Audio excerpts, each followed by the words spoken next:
My father told me to stay quiet when my husband assaulted me, but my teenage daughter refused to be silent. The first time it happened, I called Dad with a split lip and swelling eye. Blood dripped onto my phone screen as I waited for his comfort. What did you do to set him off? Was his first question. I explained how my husband had exploded when dinner was 10 minutes late, how he grabbed my throat and slammed me against the refrigerator. The handprint bruises were already forming around my neck. Marriage takes work, Dad said firmly. You made vows before God. Figure out what you did wrong and fix it. When I tried to explain that I hadn't done anything wrong, he cut me off. Your mother and I had our disagreements too. You don't run crying to family every time things get rough. Handle it like an adult. For 2 years, I followed his advice. When my husband shattered my ribs for buying the wrong brand of coffee, I told the ER I'd fallen off a ladder. When he gave me a concussion for talking to the mailman, I wore sunglasses for 3 weeks and claimed migraines. Each time I called Dad afterward, he repeated the same lecture about commitment and keeping family business private. My daughter was 16 when she walked into the kitchen during the worst beating yet. My husband had me pinned against the counter, his fist raised, screaming about a phone bill. Blood was streaming from my nose when she appeared in the doorway. Get away from her, she yelled. My husband turned toward her with that familiar rage blazing in his eyes. That's when something primal awakened in me. I threw myself between them, taking the punch meant for her square in the temple. While I lay dazed on the linoleum, my daughter did something I'd never had the courage to do. She pulled out her phone and started recording. Say it again, she demanded as my husband began threatening her. Tell me exactly what you just said you'd do to us. He lunged for her phone, but she was faster. The video was already uploading to her cloud storage. That night in the hospital, she sat beside my bed with a folder thick with evidence I didn't know she'd been collecting. Photos of my injuries taken while I slept. Audio recordings from her bedroom of violent episodes. Detailed notes about every incident she'd witnessed. I've been documenting everything for 18 months, she said quietly. I was waiting for you to be ready to leave him. When Dad arrived at the hospital and saw the police officers in my room, his face went dark. This is private family business, he told them. My daughter has always been dramatic. My 16-year-old stood up and faced her grandfather. Dramatic, she said, playing the recording from our kitchen. My husband's voice filled the room, crystal clear, threatening to kill us both if we ever called police. Dad's mouth fell open. Then she showed the photos. Video after video. A timeline of systematic torture. Delete that immediately, Dad demanded, reaching for her phone. You're destroying this family? No, she said calmly. I'm saving what's left of it. The restraining order was granted within hours. My husband was arrested the next morning. But as we sat in the courthouse waiting for the hearing, my phone rang. It was Dad. I hope you're satisfied, he said. You've ruined everything. Your husband called me crying, begging me to talk sense into you. That's when I realized the depth of his betrayal. While I was in the hospital, Dad had been taking calls from my abuser, probably promising to fix things, probably assuring him this would all blow over. Dad, I said carefully. He broke 4 of my ribs last month. He gave me a concussion 2 weeks ago. How is leaving him ruining anything? Stop exaggerating, he snapped. Couples fight. Your grandmother took worse than that and never complained. My daughter grabbed the phone. Grandpa, she said, her voice steady as steel. Did you just say great-grandma took worse than this? She held up a photo of my face after the worst beating. My left eye was swollen completely shut. My nose was clearly broken. There were finger-shaped bruises circling my throat. Is this what great-grandma looked like after Grandpa fought with her? The silence stretched for so long I thought the call had dropped. That's different, Dad finally said. That was a different time. Men were men back then. So you're saying this is normal? My daughter pressed. That granddaughters should just accept being beaten unconscious by their husbands? You're twisting my words, Dad said, but his voice had lost its certainty. No, she replied. I'm repeating them exactly. And I recorded this entire conversation, just like I recorded him threatening to murder us. The line went dead. The next few weeks became a blur of legal proceedings and medical appointments. My daughter took time off school to help me navigate the system. She'd researched victim advocacy programs, located pro bono lawyers, and created spreadsheets tracking court dates and deadlines. At 17, she was more organized than most adults I knew. During one particularly difficult deposition, my husband's lawyer tried to paint me as vindictive and unstable. He suggested I'd fabricated evidence to gain leverage in the divorce. My daughter stood up in the back of the room. Your Honor, she said, may I present additional evidence? The lawyer objected, but my daughter had done her homework. As a minor witness to domestic violence, she had the right to provide testimony. She opened her laptop and displayed a timeline she'd created. Every incident was documented with timestamps, photos, and audio recordings. She'd even included weather reports and calendar events to establish accuracy. These recordings were made from my bedroom, she explained. I started documenting when I realized my mother's injuries were getting worse and more frequent. The lawyer tried to discredit her evidence, suggesting a teenager couldn't be trusted to handle such serious accusations. My daughter looked him straight in the eye. I'm 17 years old, she said. I've maintained a 4.0 GPA while working part-time and caring for my injured mother. I think I can handle operating a smartphone camera. She clicked to the next slide, showing medical records that corroborated every injury she'd documented. The judge ruled in our favor within an hour. My husband was sentenced to 2 years in prison and ordered to complete anger management and substance abuse programs. The restraining order was extended to 5 years. But our legal victory came with unexpected consequences. Dad's church learned about the trial through local news coverage. The pastor called to express concern about Dad's role in enabling domestic violence. You told your daughter to stay quiet while her husband was trying to kill her? The pastor asked during their meeting. That's not biblical submission. That's enabling attempted murder. Dad tried to explain his position, but the pastor cut him off. The Bible says husbands should love their wives as Christ loved the church, he said. Christ died to protect the church. He didn't beat it into submission. Within a month, Dad was asked to step down from his position as deacon. Several families in the congregation stopped speaking to him. The men's group he'd led for 15 years asked him to take a leave of absence. The women's ministry sent me a card expressing support and apologizing for not knowing what I was enduring. They included a donation for legal fees and an invitation to their survivor support group. Dad blamed me for ruining his reputation and destroying his community standing. 3 months after the sentencing, he showed up at our door without warning. My daughter answered and immediately stepped outside, pulling the door closed behind her. "We need to talk," he said.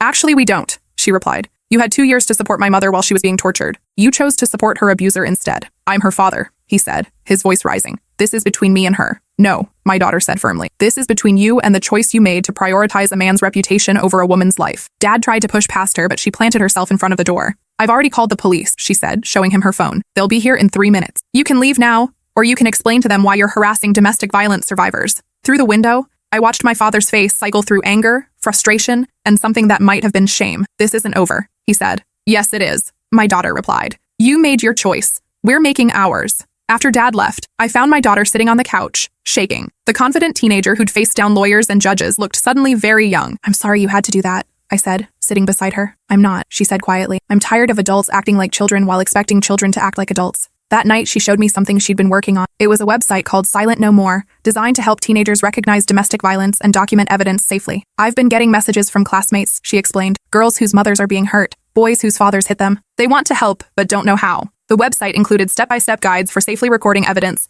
connecting with resources, and supporting family members experiencing abuse. She'd consulted with lawyers, social workers, and technology experts to ensure everything was legally sound and technically secure. Within a month, the website had logged over 3,000 visitors. Comments poured in from teenagers across the country, sharing their own stories and asking for help. My daughter started responding to every message personally, often staying up until 2 in the morning to provide resources and emotional support. A guidance counselor from another school district reached out, asking my daughter to present to their faculty about recognizing signs of domestic violence in students. The presentation was scheduled for a Tuesday afternoon. I expected maybe a dozen teachers to attend. Instead, the auditorium was packed. Word had spread through social media about the teenager who'd taken down her stepfather and grandfather's enablement system. My daughter stood at the podium, looking impossibly young and impossibly composed. "Adults often ask children to trust them," she began, "but children are watching to see if adults are trustworthy." She talked about the signs they might notice in students: unexplained injuries, extreme fatigue, reluctance to go home, flinching at sudden movements, taking on adult responsibilities. But mostly, she talked about the damage caused when trusted adults choose comfort over courage. "Every time you tell a child to keep family secrets, you're teaching them that truth is less important than appearances," she said. "Every time you ignore obvious signs of abuse, you're telling that child their safety doesn't matter." The teacher sat in stunned silence as she detailed the 18 months she'd spent documenting violence while the adults around her pretended nothing was happening. One teacher raised her hand. "What should we have done differently?" she asked. My daughter's answer was swift and certain. "Ask direct questions. Believe the answers. Take action. Stop waiting for perfect evidence or convenient timing. Children are dying while adults debate whether intervention might be awkward." After the presentation, 23 teachers approached her individually. 17 had students they were worried about. 6 had grown up in violent homes themselves. The school district invited her to train all faculty across their 37 schools. Then the neighboring districts wanted the same training. My daughter created a curriculum called Breaking the Silence that taught adults how to recognize, respond to, and report domestic violence involving children. She was 18 years old. Her college application essay was titled "The Power of Refusing Silence." She wrote about learning that love sometimes means breaking rules that broken people try to enforce. Every top-tier school she applied to accepted her with full scholarships. During graduation, she was awarded a special recognition for community service. As she walked across the stage, I noticed Dad in the back of the auditorium. He'd driven 4 hours to attend without telling us he was coming. After the ceremony, he approached us cautiously. "She's accomplished a lot," he said, nodding toward my daughter. "Yes, she has," I replied. "Maybe we could talk sometime," he said. "Work things out." My daughter looked at him with the same steady gaze she'd used on lawyers and judges. "You had 18 years to work things out," she said. "You spent them teaching my mother that her safety mattered less than keeping men comfortable." Dad's face flushed. "I was trying to keep the family together," he said. "No," my daughter replied. "You were trying to keep the family quiet. There's a difference." She turned to walk away, then stopped. "You know what would have kept our family together?" she said. "Calling the police the first time my mother called you bleeding. Telling her she deserved better instead of telling her she deserved what she got." Dad stood frozen as we walked away. That summer, before starting college, my daughter received a call from a producer at a major television network. They wanted to feature her story on a primetime documentary about teenage advocates. She agreed, but with strict conditions. The focus had to be on systemic change, not personal drama. No payment for her participation, and all proceeds from any related merchandise would go to domestic violence prevention programs. The filming took 3 weeks. Cameras followed her to speaking engagements, support group meetings, and training sessions.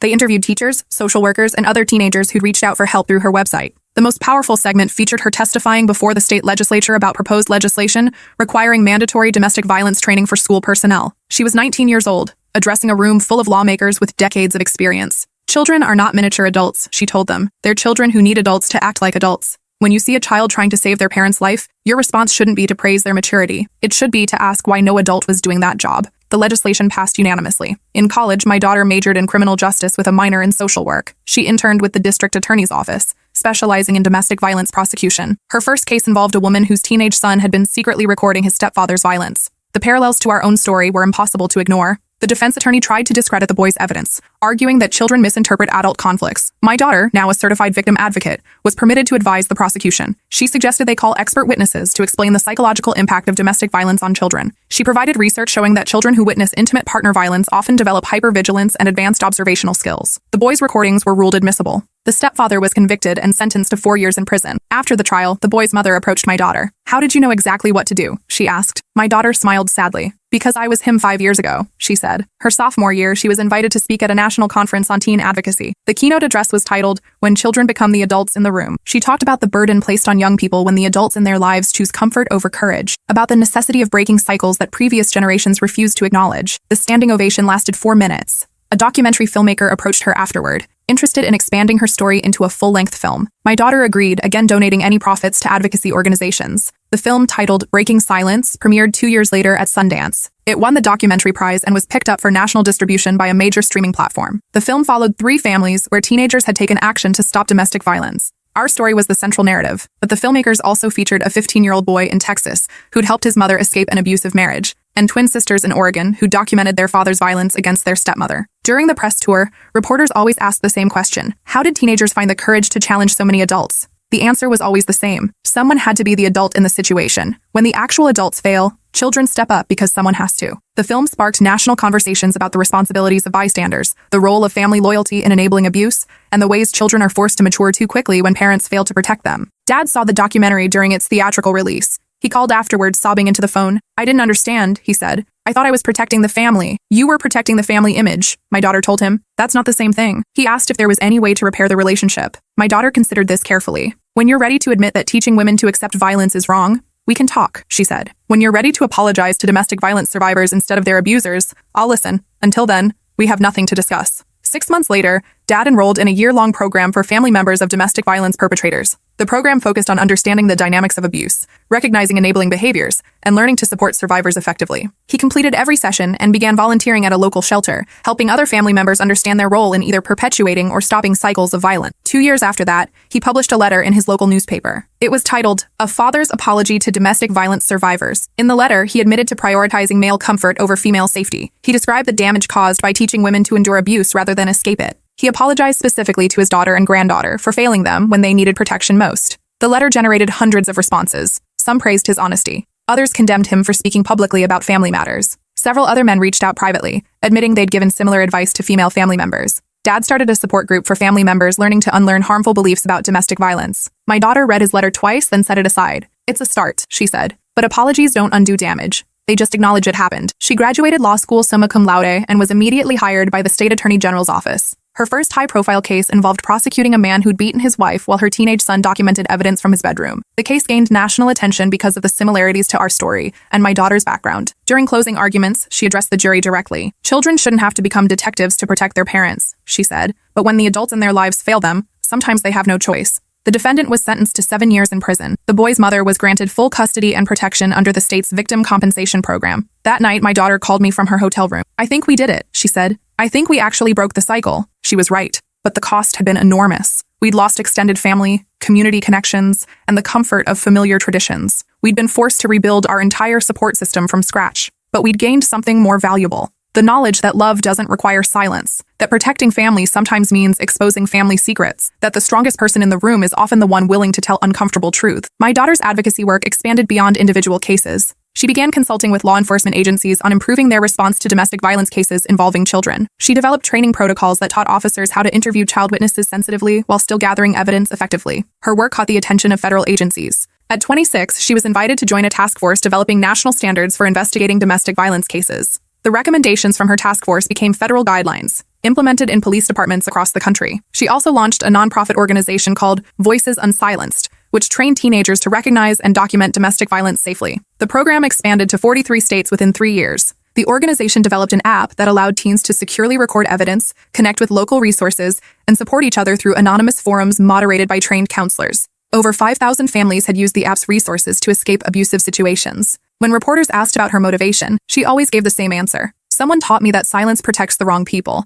I'm teaching others that speaking up protects the right ones. Dad moved closer to us 3 years ago. He'd completed his volunteer training and was working part-time at a domestic violence shelter, helping men understand the impact of their actions on families. He'd been in therapy consistently for 4 years, working to understand how his beliefs had enabled violence and endangered his own daughter. We started having coffee once a month. The conversations were careful, measured. We were learning to build a relationship based on honesty rather than tradition. My daughter remained cautious but civil with him. She'd made it clear that reconciliation required sustained action, not just good intentions. During one of our coffee meetings, Dad brought a thick folder of documents. "I've been working on something," he said. "A curriculum for churches about recognizing and responding to domestic violence." He'd spent 2 years researching biblical passages about marriage, protection, and justice. The curriculum challenged traditional interpretations that prioritized male authority over female safety. Several churches in our area had agreed to pilot the program. Dad was training pastors and lay leaders to recognize signs of abuse and respond appropriately. The curriculum included specific scripts for responding to disclosure, resources for supporting survivors, and protocols for holding perpetrators accountable. My daughter reviewed the materials carefully. "This is actually good," she said, sounding surprised.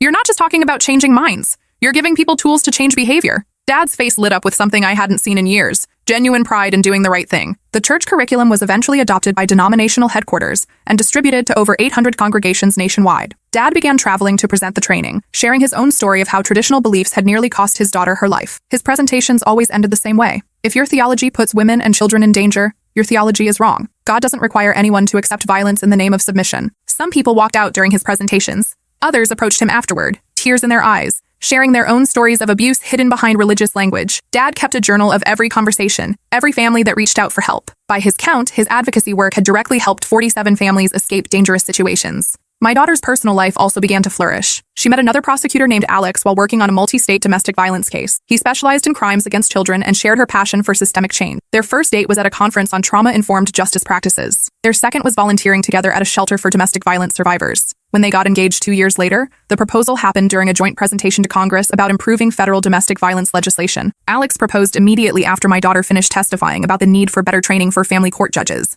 He said later that watching her advocate fearlessly for vulnerable families made him certain she was the person he wanted to spend his life protecting and supporting. The engagement party was held at the community center where my daughter's nonprofit was headquartered. Instead of traditional gifts, guests were asked to donate to organizations supporting domestic violence survivors. The party raised over $30,000 for local shelters. Wedding planning became an extension of their advocacy work. They chose vendors who employed domestic violence survivors. The florist was a woman who'd started her business after escaping an abusive marriage. The caterer hired women transitioning out of shelters. The wedding invitations included information about recognizing signs of domestic violence and supporting survivors. Several guests later reached out, asking for resources to help friends or family members. Dad was invited to walk my daughter down the aisle. It had taken 7 years of consistent therapy, volunteer work, and demonstrated change to earn that privilege. The night before the wedding, he asked to speak with her privately. They sat on the porch of the hotel where out-of-town guests were staying. Dad looked older than his 63 years, but calmer than I'd seen him in decades. "I need to say something before tomorrow," he told her. "I know I can't undo the damage I caused. I know saying sorry doesn't erase the nights you spent recording evidence while I told your mother to stay quiet." My daughter listened without interrupting. "But I want you to know that everything you've accomplished, every family you've helped, every life you've saved, that's who you were always meant to be. Not despite what happened to us,